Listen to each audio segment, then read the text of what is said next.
Yeah, yeah. So we got it set up so we can see.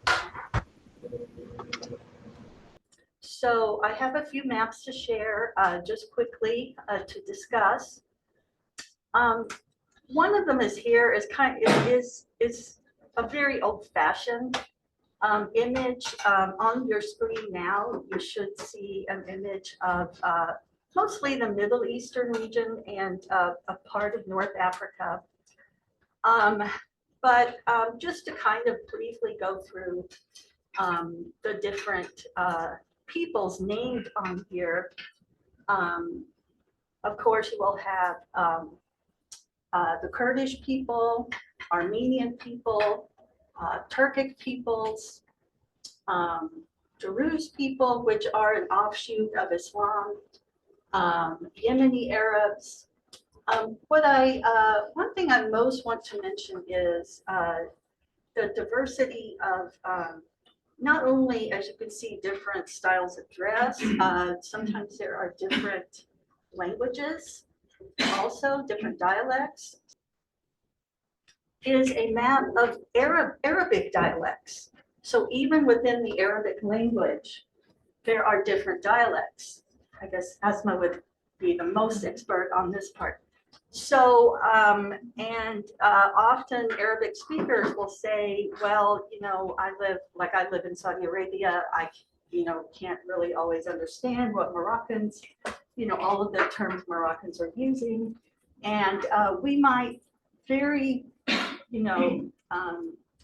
carefully compare that to how we have American English, British English, Australian English. There's a different accents, maybe local colloquial words, and other differences. Quickly, just another example of official state languages, but they do differ. Arabic across North Africa and into Iraq, Turkish in Turkey, but also a form of Turkish in Azerbaijan. Come on in. Iran is Farsi or Persian, and we'll ask more about which reference Sahar uses. My name is Sahar. Everyone calls me Sahar, including other brown people. My last name is Resch now, which is German because my husband is German. But when I was born, my last name was Joakim. Joakim is a fake name that my grandfather took. My grandfather is Armenian. That makes me 1/4 Armenian. When my grandfather was very young, it was during the Armenian genocide, and he fled Armenia at the time, even though he was not being persecuted directly. He and his family were very wealthy and so very fortunate that they could just pick up and leave, unlike many other people. So I do chuckle to myself in a sad way when I hear people say things like, if Muslims don't like it here, they can just leave America. And it's like, well, not if they can't afford to leave America. And for many people, America is the best place on earth to go. So my grandfather, very young, went to Iran, where they looked very much like Persians, and so they could blend in very well. And they changed their last name from Hobagamian to Joakim, which is why I was born Joakim, because my dad was born Joakim. And my whole life, I wondered, who am I if I lived only because of inauthenticity? That's the American way, questioning everything and demanding that you be given answers. As I grew up and matured more, I realized that things are complicated, and sometimes being fake means staying alive. I'm 1/4 Armenian, but 3/4 Iranian. I'm actually 96% Iranian, full blood, going all the way back to the tribes that link to Mesopotamia.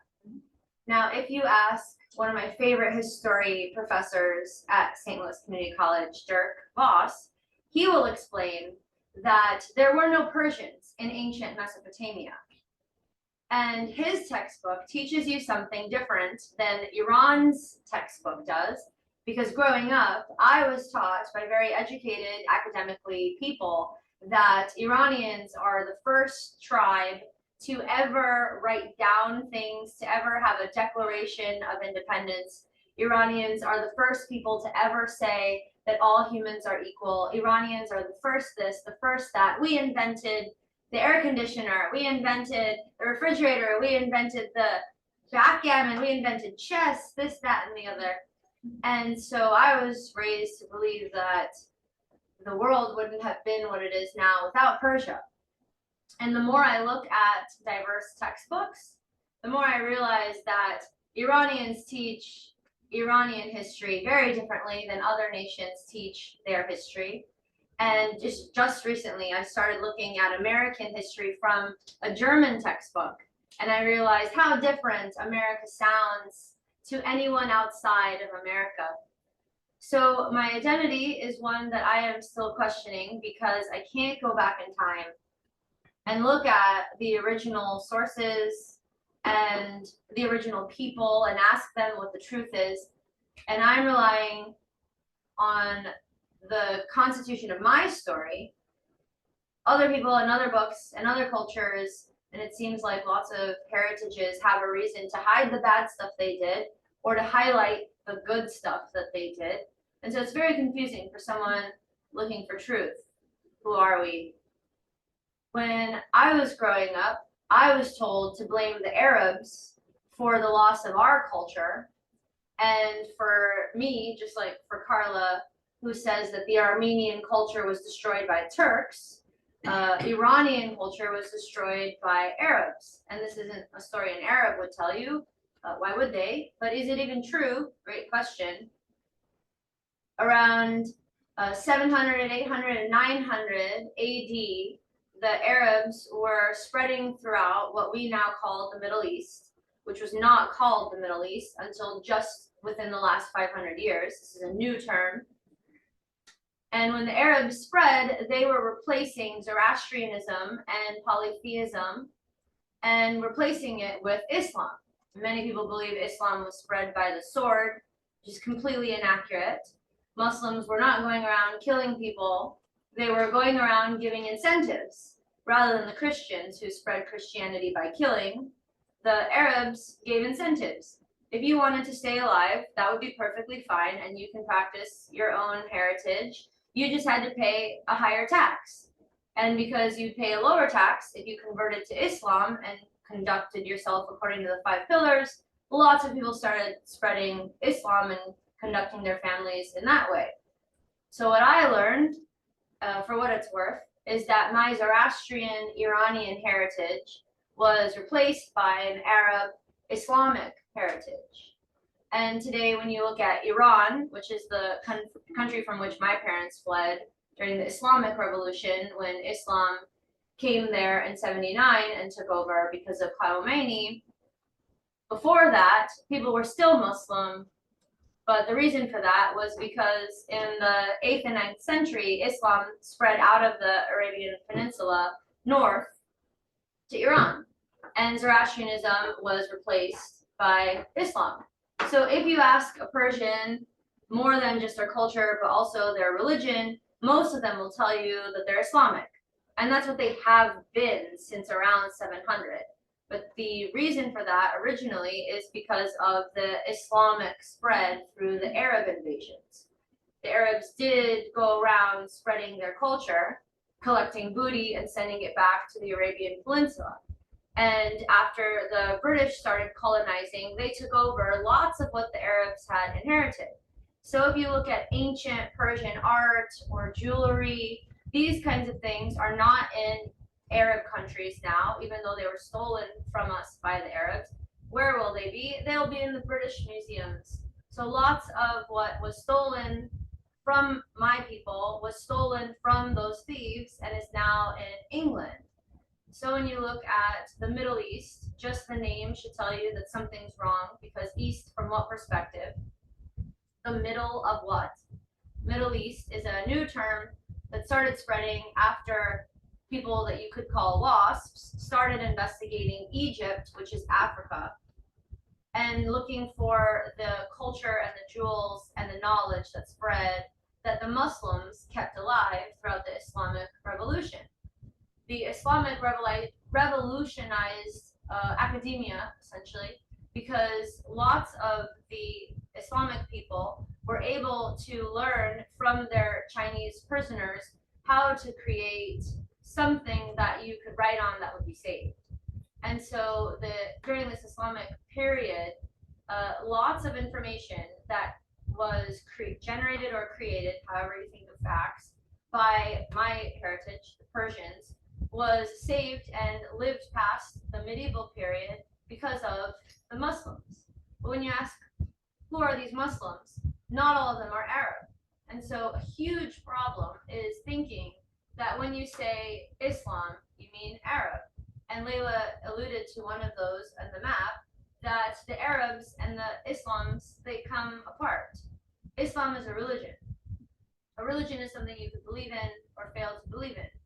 Your heritage, although you can dress differently and bleach your skin, is not something you can actually authentically get away from. So when I looked at the Islamic Revolution or the Islamic Enlightenment period, I was listening to my grandfather's voice in my head when I realized many of them are Persian. So they're actually Persians who were forced to be Muslim in order to escape higher taxes, who discovered all of these things like in math and optometry. But when you look up the Islamic Enlightenment period, you hear of Ibn Sina, sounds Arabic, turns out it's a Persian person. And so we need to hold events like these to even dissect what it even means to be Middle Eastern. Like all of us, we look very different. Of course, I think we're probably all willing to admit we're whitewashed because we're here speaking perfect English. We're here without our hair covered. We're here speaking. Two of us have PhDs. That is not a thing back home, so to speak, going back in history or in time. And so when you ask, tell me about your heritage or tell me about your family, it's a long, complicated story, a lot of which comes to me from inconsistent sources. There's so much to say, but I can't just keep talking. So I'll end it there and maybe we'll return to my voice. Thanks. Thank you. I know I've heard before, but I can't remember. What is Zoroastrianism exactly? And what Good question. Yeah. Can you repeat the question? Yes, the question is, what is Zoroastrianism? Excellent question. I answer it in 5 minutes or less on my YouTube channel. But in brief, Zoroastrianism is the first ever monotheistic religion on earth. The Zoroastrians are Persians that were living long before Abram became Abraham in the north part of Iran. They are the original people to say there is one God and only one God, that there is a heaven and hell and a middle place, that there is a judgment day, that there is a virgin birth coming. The Zoroastrians are the 3 wise men who come to see baby Jesus in your New Testament. And the Zoroastrians have about 100,000 in their population today. They're only allowed to marry within their religion, so they are dying out. In addition to the fact that they are alive in Iran, where their lives are literally illegal, and in India, both of which most of their religious practices are illegal. But let's see if there are any questions in the chat. But while we're doing that, do any of y'all have questions?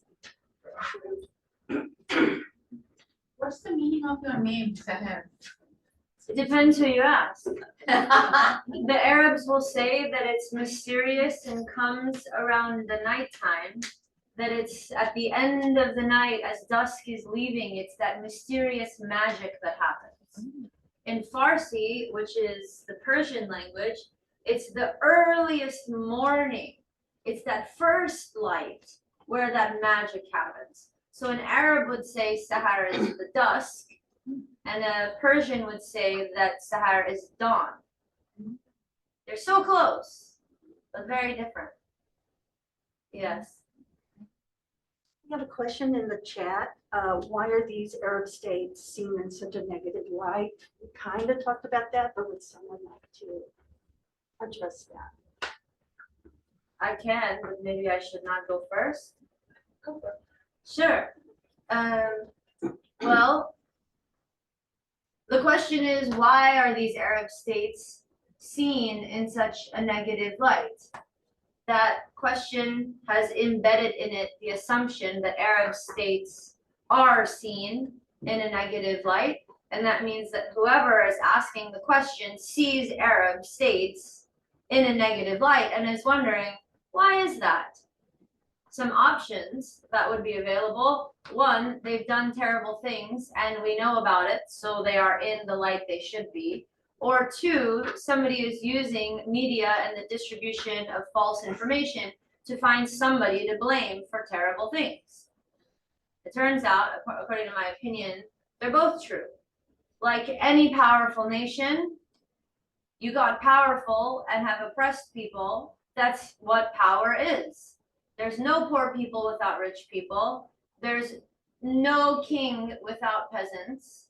And there's no powerful states without the oppressed people doing all the work and reaping no benefits.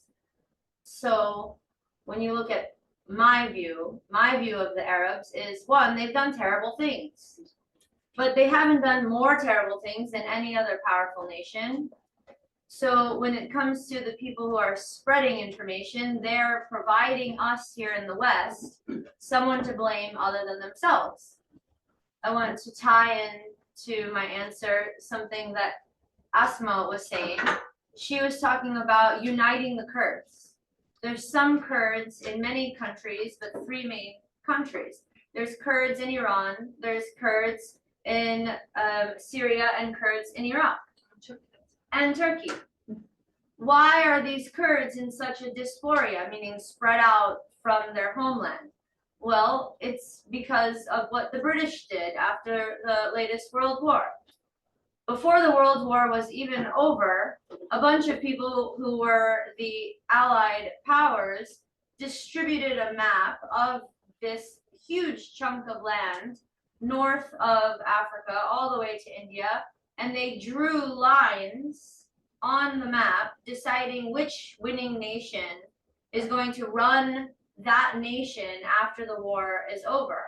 And without any consideration of these tribal differences, religious differences, cultural differences, linguistic differences, and the calendar differences, the Europeans and their allies, including France and Spain and Portuguese, and by extension America, just created new countries. And some of those redistributions of lines include the modern day lines of places like Iraq and Syria and Palestine and Jordan and Israel, and not Palestine, which is not viewed as a country at all of a sudden because of these new people in the 40s who just came up with new countries. So now we have a problem, which is our people with the same language and the same culture and the same calendar and the same religion. Some are living in one country with totally different laws than another country because some European guy came and just drew a line in the sand, and now they're living under different powers being exported for their natural resources to Europe. And if you ask the question, why are they seen in such negative light? One of my students is actually working on this for an honors project. You cannot oppress people on a mass scale without making everyone think that they're not human. And if you look at brown people, they are oppressed on a mass scale. If you look at the people in Africa, our Western vision of Africa and Africans is that they make quick noises and that they have little huts and tribes, which cannot be more further from the truth. They invented many things that now allows us to live. The diamonds came from there. The natural resources we use to have things like cell phones came from there. And after robbing that country and continent, we now make them look like oppressible and merely animals. The same is true, I think, of the Arabs. If you look at our vision of Iraq or Baghdad, you're probably picturing a bunch of sand, people in sandals, or if you ask yourself, where was math discovered, it's actually there in the world's largest library. Most of the brains went to these places. We now picture them having huts and making noises. But Africa and the Middle East, which are very close together, you can walk out of Egypt and go into the Levant, Palestine. That's where all this knowledge came from. And so, like, why do we have to look at them like they're nothing? Because that would help us feel like stealing their natural resources and not letting them grow their own crops, but having their crops exported to us so we can sell it back to them is perfectly fine, which is what we're doing to the Middle East. If you look at why Africa is so poor, despite the fact that they have all the natural resources, like, of course, we need to put them in a negative light. And if you ask questions about these turbans and the Muslims, how else can we oppress them, murder them, steal their natural resources? If we're going to respect them, we can't do that. But if you look at WASPs or this Anglo-Saxon white, you will see no history of white people until 1100 AD. 1100 AD, the Tudors were the first people to bring tribes together, and they had no history before that. Like, England was nothing until they started stealing from places like modern-day Iraq, modern-day Iran, modern-day Egypt, Africa. If you think about it, though, it would make sense. But until you think about it, you're given the story that you need to hear to not feel so bad to have a cell phone. That's my answer. Thanks for coming.